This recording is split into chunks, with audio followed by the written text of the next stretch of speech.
No último dia 24/2, nós temos muito mais do que algo cabalístico. Nós temos um aniversário de guerra entre Rússia e Ucrânia completando 2 anos e, infelizmente, no horizonte não há nenhum cenário de paz.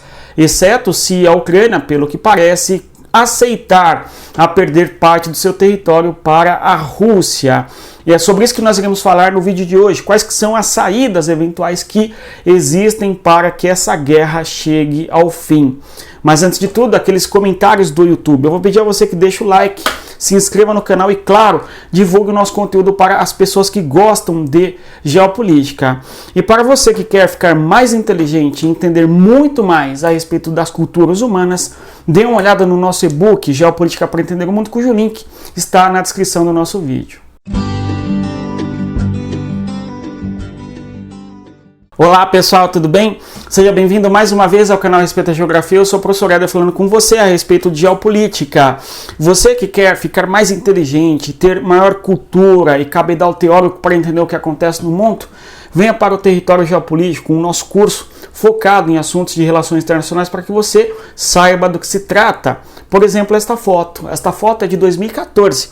Ainda que a guerra entre Rússia e Ucrânia teria começado ali em 2022, é pelo menos desde 2014 que nós temos uma crise envolvendo Rússia e Ucrânia que levou a uma guerra na Crimeia no ano de 2014, conflitos civis muito sérios no território da Ucrânia em 2014, 15, 16, enfim, acordos de Minsk que fracassaram, ou seja, Rússia e Ucrânia não chegaram numa paz e em 2022 nós temos a guerra através da operação militar especial, da Operação Z, chame como quiser, ou da invasão da Rússia na Ucrânia já há 2 anos de guerra, pelo menos de uma guerra que tem movimentado todo o cenário geopolítico internacional e, sem dúvida, é um dos mais importantes acontecimentos do nosso século. Observando, então, a nossa guerra, vamos tratá-la de 2 anos para cá. Então, lá no dia 24 de fevereiro do ano de 2022, nós tivemos o início da operação militar da Rússia em território do Donbass, no leste da Ucrânia e em região fronteiriça com a Rússia, as margens de um mar importante conhecido ali como Mar Azov. Nós falamos bastante sobre essa geografia e as suas posições cartográficas ali ao longo desses últimos 2 anos. Vamos observar a guerra da Rússia nesses 2 anos, ou da Ucrânia, né? Depende de quem interpreta, chama de um jeito ou de outro. As fases da guerra, o que ocorreu no decurso aí dessa guerra, de modo que essa guerra pode ser pensada conforme os seus eventos. Nós temos algumas fases, num primeiro momento a guerra de movimentos, não é? Quando ainda lá em 2022 houve movimentações e conquistas e reconquistas através de contraofensiva ucraniana, e a Ucrânia no caso, conseguindo reconquistar alguns territórios na região de Kherson e também na região de Kharkiv, ok?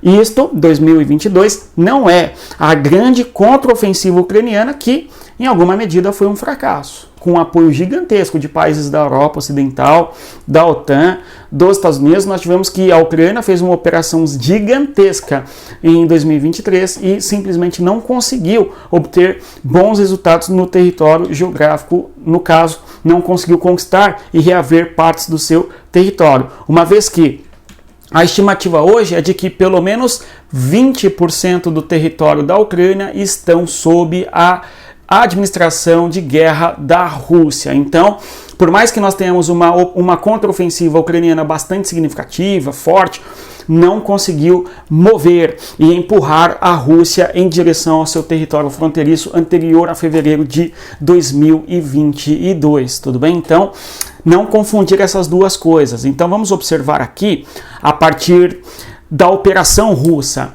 No primeiro momento, nós temos que a Rússia faz uma intervenção rumo a Kiev a partir da Bielorrússia. A Rússia tenta entrar no território da Ucrânia por esta localidade nordeste da Ucrânia e também pela região leste, tanto pelas fronteiras de Luhansk e Donetsk com o território russo, bem como também a partir da Crimeia em direção ao território ucraniano. Ou seja, a operação militar russa, num primeiro momento, na primeira fase da guerra, foi uma operação bastante significativa e rápida, ok? Que é justamente o cenário da guerra em 2022, que é uma guerra de movimentos, quando a Rússia ocupa certos territórios e há uma contraofensiva ucraniana, e a sequência disso é que a Rússia acaba recuando, tudo bom? Então esta é a primeira fase da guerra, uma guerra de movimentos, uma guerra com contraofensiva ucraniana que consegue reconquistar territórios de Kherson e também de Kharkiv.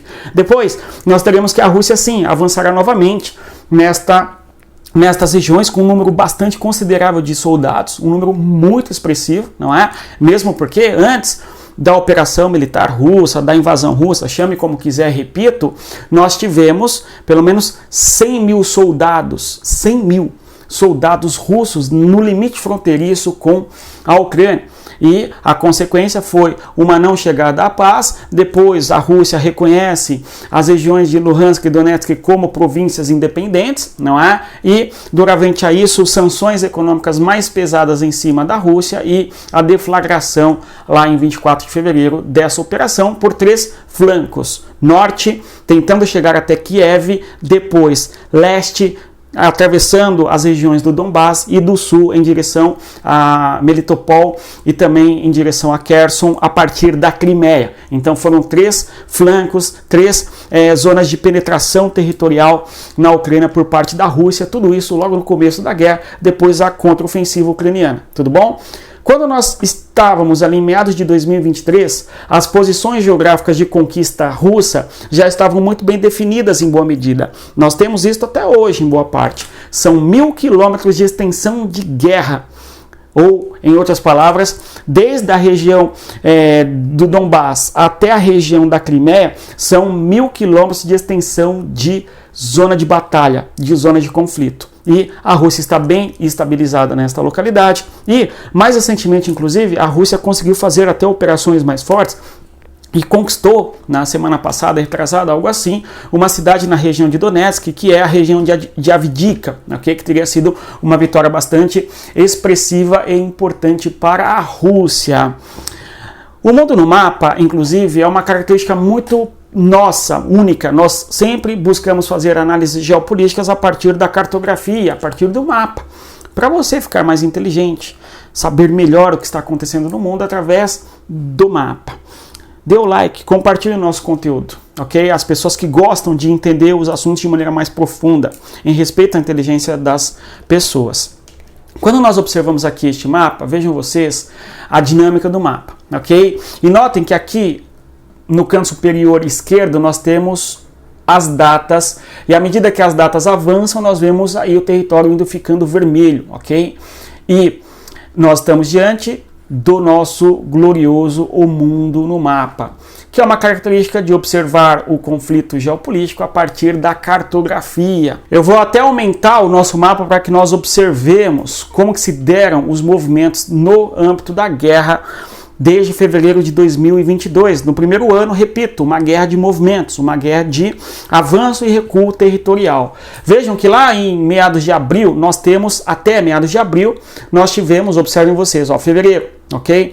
E à medida que o tempo vai decorrer, a Rússia avança muito nesta região aqui com o objetivo de chegar até Kiev, ok? E quando abril chega, nós temos que há uma contraofensiva ucraniana, vejam vocês aí, nós estamos 25, 26 de março e tal, e a partir de abril a gente vê os flancos azuis, e aí nós temos a contraofensiva ucraniana reconquistando certos territórios aqui nesta localidade do território nordeste da Ucrânia. Tudo bem? Então, o objetivo aqui, sem dúvida, é defender a capital Kiev. Muitos dizem até que a Rússia não terá capacidade de conquistar Kiev, ainda que conquiste extensas regiões geográficas do território ucraniano. Olhando no mapa, na sequência, nós vamos ver o seguinte. A partir de abril, aqui, 9, 10, 11, enfim, nós temos que a contraofensiva ucraniana continua lá na região norte, mantendo distante do território ucraniano as tropas russas.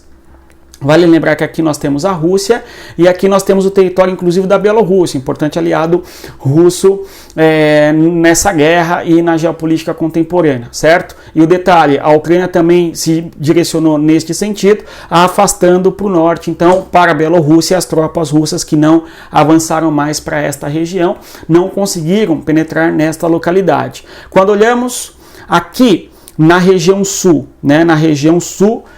sudeste do território ucraniano. O que nós vamos observar é uma infiltração russa que, ainda que tenha havido algumas tentativas de reconquista da Ucrânia, estas reconquistas não conseguiram avançar muito e hoje, conforme nós mencionávamos, 20% do território da Ucrânia está sob a administração da Rússia. Porque mesmo uma contraofensiva significativa em 2023 no território ucraniano por parte da Ucrânia contra a Rússia, eles não conseguiram afastar a Rússia do território e dessas regiões que eles conquistaram ali na região, toda a região sul e sudeste da Ucrânia. E aí, conforme eu dizia, este é o primeiro ano da guerra, 2022. Quando nós entramos para 2023, nós temos uma guerra de trincheiras, uma guerra onde não consegue haver avanço significativo territorial nem por parte da Rússia e nem por parte da contraofensiva ucraniana. E é este cenário que nós temos hoje, inclusive uma interpretação, nós já fizemos vídeo no nosso canal aqui falando sobre este cenário, que é justamente uma guerra congelada, justamente por causa da resistência ucraniana, mas ao mesmo tempo da dificuldade da Ucrânia de movimentar-se mais para leste e a Rússia bem localizada no terreno geográfico militar e posicionando-se em solo ucraniano. Alguns vão falar que o objetivo russo era justamente esse, que era se manter no território da Ucrânia, e especialmente nas regiões russófonas, com a finalidade clara, muito evidente, de manter uma posição sob suas zonas de influência. E mais, para que estas regiões não caiam sob a influência inimiga e não tenham armamentos ali que possam acertar o território da Rússia desde o leste da Ucrânia, enfim. E é muito interessante que, apesar disso, a Ucrânia tem conseguido em 2024 lançar drones com maiores precisões, acertando certas cidades na região leste, mais precisamente, desculpem, na região oeste da Rússia, no caso aí a Rússia europeia, tudo bem? Em especial, próximo inclusive a Moscou, certo? Agora, estas são as fases da guerra. No primeiro momento, guerra de movimentos, depois uma guerra de trincheiras, que está congelada até agora, ok? Em 2024 nós temos alguns movimentos e tal, mas perdura ainda, não é, a guerra de trincheiras. Um debate importante sobre a guerra é o seguinte, a questão dos recursos. Por quê? Os recursos para a Ucrânia começam a deixar de vir, não é? O cenário geopolítico no mundo mudou bastante, apesar da tentativa dos Estados Unidos de vencer esta guerra contra a Rússia. Mesmo porque se os Estados Unidos perderem essa guerra e cederem o território da Ucrânia, ou parcialmente o território da Ucrânia para a Rússia, num processo de paz, uma mensagem e uma possível interpretação é: os Estados Unidos perderam, né? E perderam a capacidade de defender uma extensão territorial única do território ucraniano, que é até então um aliado dos Estados Unidos, o que evidenciaria uma derrota para a OTAN também, mesmo porque, ainda que a OTAN não esteja diretamente na guerra, nós temos que a OTAN está indiretamente através do financiamento. A estimativa é que a OTAN já enviou em torno de 145 bilhões de dólares para a Ucrânia, né? Não só a OTAN, mas claro, os Estados Unidos, que é membro da OTAN, evidente, né? Então, um volume muito grande de dinheiro foi depositado para a Ucrânia, mesmo assim não conseguiram eliminar a presença russa do território ucraniano. E o apoio à Ucrânia em 2024 e já a partir da metade de 2023, quando a contraofensiva ucraniana não conseguiu reconquistar certos territórios, nós temos que a contraofensiva ucraniana passa a ser questionada, se é algo viável, se é algo que deve, né, continuar, se os países devem ou não devem continuar financiando a guerra da Ucrânia, mandando recursos, mandando armamentos e assim por diante, ok? Então o apoio à Ucrânia ele passa a ser questionado em fragmentações geopolíticas na Europa e também dentro dos Estados Unidos. Em especial nos Estados Unidos, com a figura de Donald Trump, possível candidato, não é? Agora mais do que possível, né? Bem provável que seja ele o real candidato do Partido Republicano e possível futuro presidente dos Estados Unidos. Donald Trump tem se posicionado de maneira bastante firme contra todo o apoio militar que os Estados Unidos e os países da OTAN têm dado à Ucrânia, justamente porque, na concepção dos Estados Unidos, sob a ótica do Trump, esta guerra não é dos Estados Unidos, certo? Só que, ao mesmo tempo, se os Estados Unidos cederem para a Rússia e a Rússia, de certa maneira, se mantiver no território ucraniano, isto será uma derrota, em boa medida, sim, para os Estados Unidos e para a influência norte-americana na Europa e tal. Não é? Então nós temos um futuro bastante complicado para a influência dos Estados Unidos na região da Europa, e isto vai redefinir todo o cenário geopolítico e tal. Além disso, nós temos, né, por sua vez, o governo americano, sob a perspectiva de Joe Biden, que nós temos que angariar recursos e buscar recursos, sim, maiores para ajudar a Ucrânia a não perder esta guerra, tudo bom? Mas há ainda um cenário muito indefinido, né? No âmbito da Europa, no contexto da Europa, nós temos alguns conflitos, algumas rusgas envolvendo países da União Europeia e também da OTAN, contrários ao apoio que se dá à Ucrânia, em especial, o país que mais se destacou em se opor a um apoio incontestável em relação à Ucrânia é a Hungria, do Viktor Orbán. A Hungria tem se posicionado contra não somente pacotes econômicos da União Europeia para a Ucrânia, bem como também tem se posicionou bastante firmemente contra a entrada da Suécia na organização do Tratado do Atlântico Norte, né? Então, justamente porque alguns interpretam que há uma grande aliança de Viktor Orbán, ou melhor, entre Viktor Orbán, que é o governante da Hungria, e o Putin. Porém, não é somente com a Hungria que nós tivemos indisposições envolvendo a Ucrânia. Nós temos que outros territórios na Europa, em alguns momentos, se indispuseram também com todo o apoio que eles dão para a Ucrânia. O caso outro notável é o caso da Polônia, que é um país que, a propósito, recebeu um número bastante considerável de imigrantes oriundos da Ucrânia. A estimativa é de que pelo menos 14 milhões de pessoas tenham sido movimentadas forçosamente, ou seja, são migrantes que ocorrem por causa da guerra. Então, a estimativa de 14 milhões de imigrantes que teriam, deixado as suas casas em território ucraniano. O país, antes da guerra, tinha em torno de 40 milhões de habitantes. Somando a Crimeia ali, em torno de 45 milhões de pessoas. Então, a Ucrânia, 45 milhões de pessoas, 14 milhões de pessoas passaram a ser refugiados. E um detalhe muito importante a considerarmos é que, pelo menos, 2 milhões das pessoas que saíram da Ucrânia se direcionaram para a Rússia. Tudo bem? Isso é um dado muito importante, né? Por quê? Outros foram para a Polônia, outros foram para a Bielorrússia, mas a maior parte dos migrantes que saíram da Ucrânia, os refugiados de guerra, eles acabaram indo em direção, em especial, para a Rússia. Por quê? Nós analisamos aqui no nosso canal algumas vezes a importância geográfica da Ucrânia com um rio que faz este trajeto aqui, que é o rio Dnieper, né? Também chamado de Dnipro, enfim, que é o rio que divide a Ucrânia mais pró-Europa, ok? Mais ocidentalizante, mais ocidental, enfim, e a Ucrânia mais pró-Rússia, certo? Nestas regiões aqui, de Luhansk, Donetsk e mesmo nestas outras localidades aqui do território ucraniano, a presença russa é muito forte através do idioma, da cultura e, além disso, os casamentos entre populações ucranianas e populações russas, não é? Então, a presença russa nesta localidade é muito marcante, mas muito marcante mesmo, né? Aliás, esse mapa aí, só para contextualizar, é um mapa que a gente vê de 2022 da guerra, quando nós tivemos as operações militares da Rússia aqui, e depois a Ucrânia acabou por reconquistar esses territórios de Kharkiv e Kherson, mas a Rússia avançou novamente aí em disputa nestas regiões geográficas. Mas voltando aqui, há uma proximidade geográfica muito mais favorável para as pessoas que estão aqui nestas regiões irem para a Rússia do que atravessarem todo o território da Ucrânia e se direcionarem a outros países, como é o caso da Moldávia, ou mesmo da Romênia, ou mesmo da Polônia, que de fato aconteceu, né?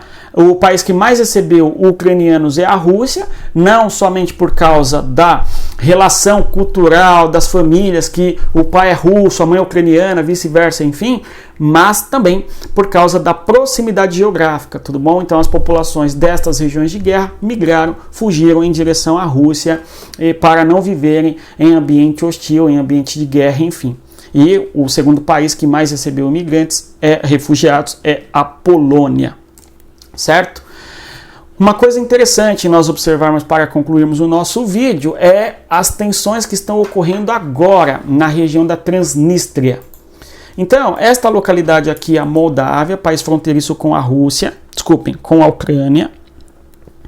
Há um território aqui, ó, fronteiriço com a Ucrânia, né, que é uma faixa territorial bastante pequena, né, e esta região é conhecida como Transnistria, né. Qual que é a importância desta região, né? Esta região apresenta uma população que fala russo, né? E além de falar em russo, tem uma ascendência russa muito forte. Muitos aí vivem e são de origem russa, né? E esta região tem uma perspectiva separatista da Moldávia e tem interesse em fazer parte da Rússia, né? E nesses últimos dias acabou vindo à tona novamente esse desejo separatista da Transnistria em fazer parte da Rússia. E aí o cenário é muito maluco, não é? Porque a Rússia eventualmente conquistando as regiões de Mariupol, Melitopol, toda a Crimeia, avançando para Kherson. Também houve conflitos na região de Odessa, certo? E se a Rússia chega à região da Transnistria, nós temos que a Rússia vai simplesmente fechar todo o acesso possível da Ucrânia em direção ao Mar Negro e, consequentemente, as águas, oceânicas mais aquecidas e ao comércio internacional e assim por diante. Então, nós teríamos uma Ucrânia asfixiada aí sob o jugo da Rússia, se a Rússia conseguir fechar esta região e, claro, avançar para a localidade de Transnistria e aí ter esse território sob sua administração. Seria uma nova Rússia. Mas não estamos nesse ponto ainda, mas existe a possibilidade, vamos acompanhar. E no mais, é isso. Se você chegou até aqui, eu agradeço a sua presença, mais uma vez. Eu vou reiterar para que você dê o like, compartilhe, se inscreva no canal e divulgue nosso conteúdo. E não se esqueçam, respeito à geografia. Você que quer aprender, ter mais cultura, ficar mais inteligente, também não deixe de entrar para o nosso território geopolítico e estudar através do nosso curso, ter um ambiente de debate geopolítico. E até mais. Tchau, pessoal.